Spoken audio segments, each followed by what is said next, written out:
সেসব কিছুর সাথে সাধারণ শিক্ষার্থীরা জড়িত থাকতে পারে না। কোটা সংস্কার আন্দোলনকারীদের টানা 2 দিনের কমপ্লিট শাটডাউনের পর 20 জুলাই শনিবার সারা দেশে কারফিউ জারি করে তৎকালীন সরকার। শুরুতে রাত 12টা থেকে দুপুর 12টা এবং পরে বিকেল 2টা থেকে তা 21 জুলাই পর্যন্ত বাড়ানো হয়। রাজধানী সহ বিভিন্ন এলাকায় সেনা টহল বৃদ্ধি করে এবং ইন্টারনেট বন্ধ রাখা হয়। এই দিন ঢাকায় অন্তত 30 জন সহ সারা দেশে নিহত হন 39 জন। ময়মনসিংহ, গাজীপুর, নরসিংদী সহ সারা দেশে হতাহতের খবর পাওয়া যায়। সংঘর্ষে আহত হন 2000-এর বেশি মানুষ। আইন শৃঙ্খলা বাহিনীর সঙ্গে বিক্ষোভকারীদের ঢাকার যাত্রাবাড়ি, মিরপুর, সায়েন্স ল্যাব, উত্তরা ও খিলগাঁওয়ে দফায় দফায় সংঘর্ষ হয়। মেট্রো রেল, এক্সপ্রেসওয়ে ও ফ্লাইওভার বন্ধ করে দেয়া হয়।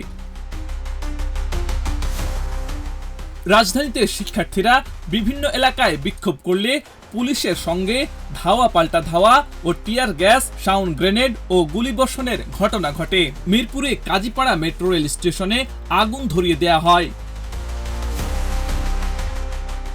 তৎকালীন সরকারের পক্ষ থেকে বলা হয়েছিল, কোমলমতি শিক্ষার্থীদের আন্দোলন সরকার বিরোধীদের হাতে চলে গেছে। শিক্ষার্থীদের যৌক্তিক আন্দোলনকে ঢাল হিসেবে ব্যবহার করে বিএনপি, জামাত এবং তাদের সমর্থকরা জ্বালাও পোড়াও ও সহিংসতা চালাচ্ছে।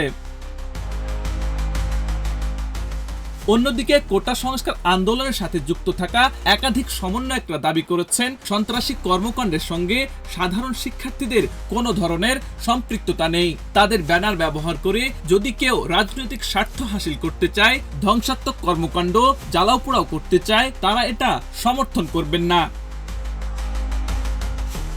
শুক্রবার রাতে মন্ত্রীরা আন্দোলনকারীদের 3 সমন্বয়কের সঙ্গে বৈঠক করেন। তারা 8 দফা দাবি পেশ করেন, যা মানলে কেবল মূল দাবিতে আলোচনা হবে বলেও জানান তারা। আব্দুল হাকিম, প্রজন্ম 24।